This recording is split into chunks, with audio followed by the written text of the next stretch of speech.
Welcome back, it's your guy Engineer Mojo with another car tutorial video. Today we're going to be looking at how to plug your tire from a puncture. Typically and unfortunately, this puncture will usually be coming from a nail of some sort.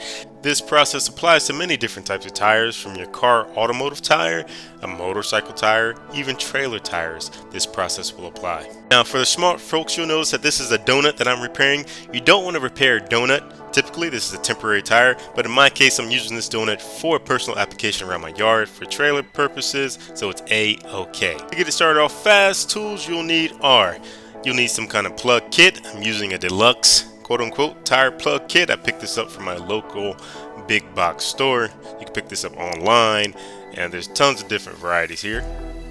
Just like to make sure it has certain components, and I'll get into that later on in the video. You'll need some pliers of your choice.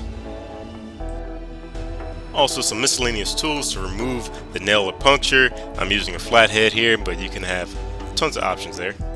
Of course, the first thing is you want to actually locate the puncture on the tire. I've located where the nail has punctured the tread of my tire, and I have confirmed that this is an okay location to perform a repair. Now if this nail had been punctured on my sidewall of the tire, then this kit is a no-go. You cannot repair a sidewall of a tire. Now I've seen people try it. It is dangerous because you could have an unexpected blowout and you just don't have the strength on the sidewall of your tire to perform this type of repair. So sidewall of a tire, no go repair. Tread of the tire, go for repair. Here you go, just showing the process of removal of the nail that punctured my tire. If the puncture hole is somewhat small, I will leave the nail in the hole just a little bit so I can relocate the puncture easily, because once you take that nail out, sometimes it can be hard to find the puncture. So I'll just leave it in there until I'm ready to perform the next task. Next, we can get into the components of the repair kit I showed you earlier. This is the reamer tool. You use this to actually clean the puncture. It has a nice adhesion surface for the insert. Next, you have the plugger needle. This actually helps and assists with inserting the plug material into the puncture hole.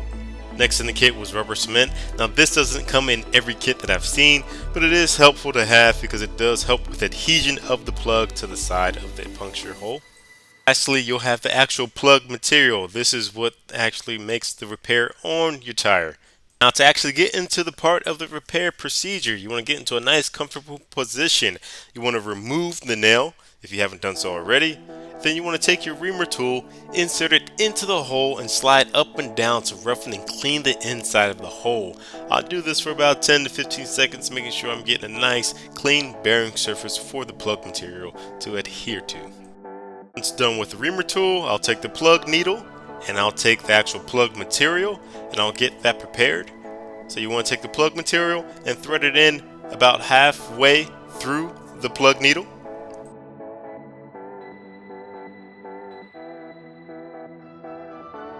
Next, I'll apply the rubber cement on the outside of the plug material. I'll just put a nice even thin film along the outside of the plug material.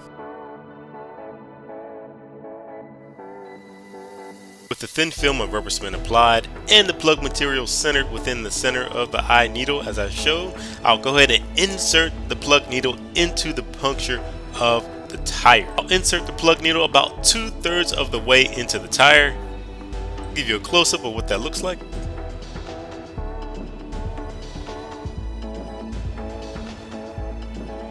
Getting close to completion now. From here you want to pull straight up on the plug needle. You don't need to twist or anything at all, and then you will have the plug inserted into your puncture and the plug needle has been removed. There you go, plug needle removed. Not too bad. You can go back and replay that section in slow motion to see how I did that. It just pulls straight up. No fancy tricks to it at all. Plug needle is removed, the plug insert is inserted into the puncture. Now you can go ahead and cut the excess of the plug material away from the tire. You can cut it as flush as you can. You don't want to get too close to damage your tire again, but cut it so it's pretty flush to the edge of the tire tread. Congratulations, you made it to the final step.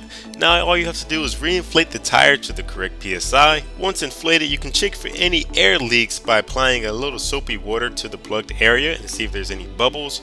If there's no bubbles, then you're good to go. If you have a few bubbles from the soapy water application at the plug area, then all you need to do is just repeat the process. It's not that bad. It takes about 60 seconds to 2 minutes, especially after you've already cleaned the hole. Once it's confirmed there's no air leaks, go ahead and reinstall that tire onto your vehicle and or trailer and or whatever you're using this tire for. Go ahead and run it. After a few miles, you'll notice if you look back at that tire plug, it will have worn away a little bit and actually fused with the exterior tread of your tire, so it'll kind of look like it's a part of the tread itself. Now, if you have any questions, please comment down below. Any tips to make this easier? I love that the most. Please comment down below. I love to hear what can make this easier just for myself and also other viewers. That's all I have for you today. Thanks again for watching. I'm out.